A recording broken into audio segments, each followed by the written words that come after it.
Saudara-saudari yang dikasihi Tuhan, salam jumpa lagi dalam Inspirasi Rohani edisi hari ini, Minggu 10 Desember 2023, hari Minggu Advent kedua. Marilah berdoa. Dalam nama Bapa dan Putra dan Roh Kudus. Amin.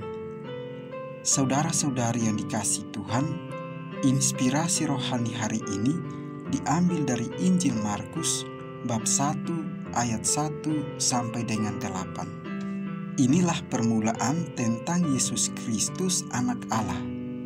Seperti ada tertulis dalam kitab Nabi Yesaya, "Lihatlah, aku menyuruh utusanku mendahului engkau. Ia akan mempersiapkan jalan bagimu."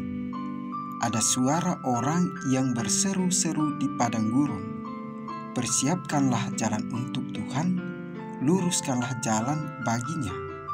Demikianlah Yohanes Pembaptis tampil di padang gurun dan menyerukan, "Bertobatlah dan berilah dirimu dibaptis, dan Allah akan mengampuni dosamu."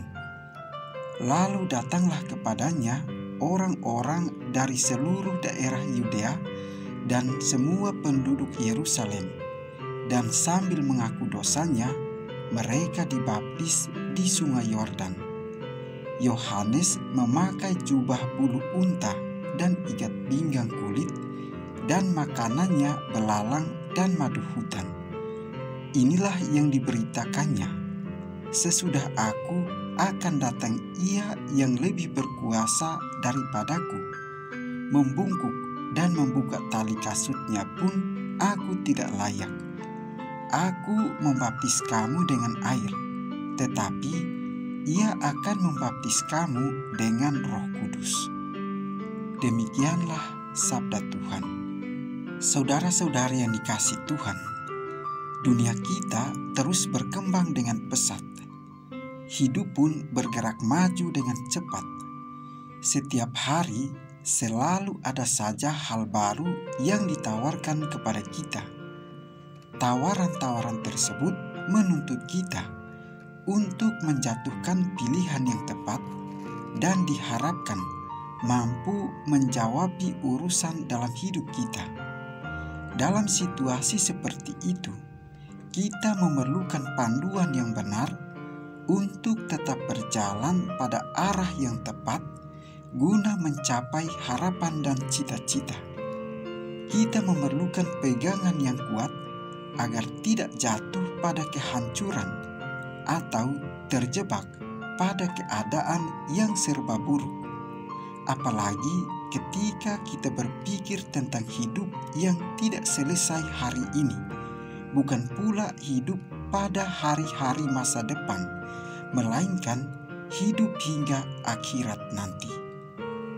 Saudara-saudari yang dikasihi Tuhan, suara penghiburan dari Nabi menyampaikan firman Tuhan kepada umatnya, dan suara penghiburan juga memberikan arahan, "Siapkanlah jalan bagi Tuhan, luruskanlah jalan baginya."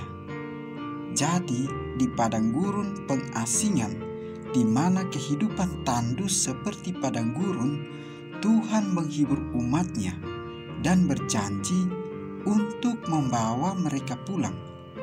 Mereka tinggal mempersiapkan diri dengan membuatkan jalan raya yang lurus bagi Tuhan untuk membawa mereka keluar dari tanah pembuangan dan kembali ke tanah air, tanah yang dijanjikan Tuhan.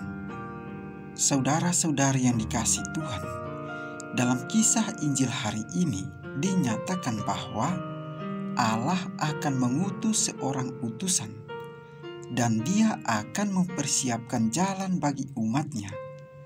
Yohanes Pembaptis adalah pembawa pesan, dan suaranya berseru di padang gurun, mengkhotbahkan baptisan pertobatan untuk pengampunan dosa.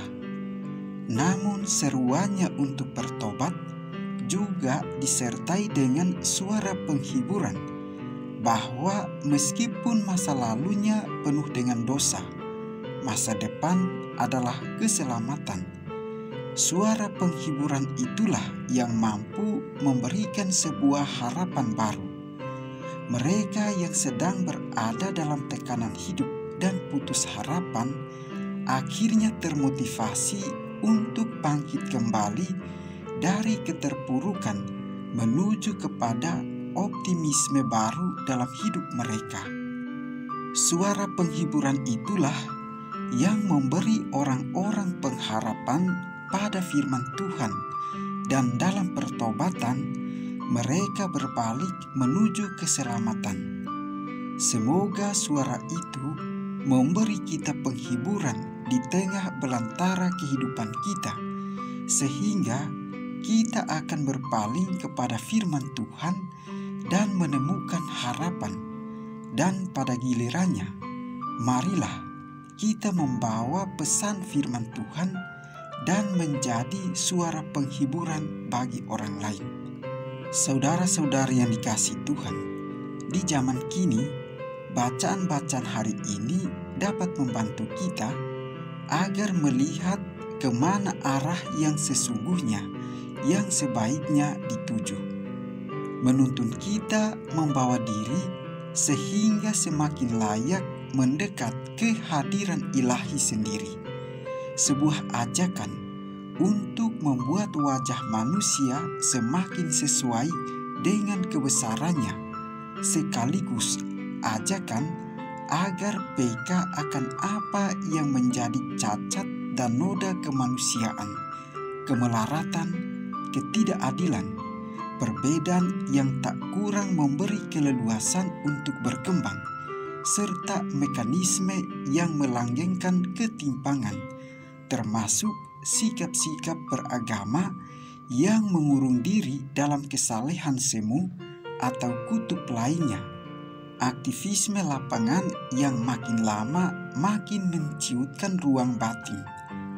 Masa Advent dapat menjadi masa meninjau mana arah-arah yang mesti diluruskan, mana jalan-jalan yang bisa dirintis untuk membuat kemanusiaan makin layak.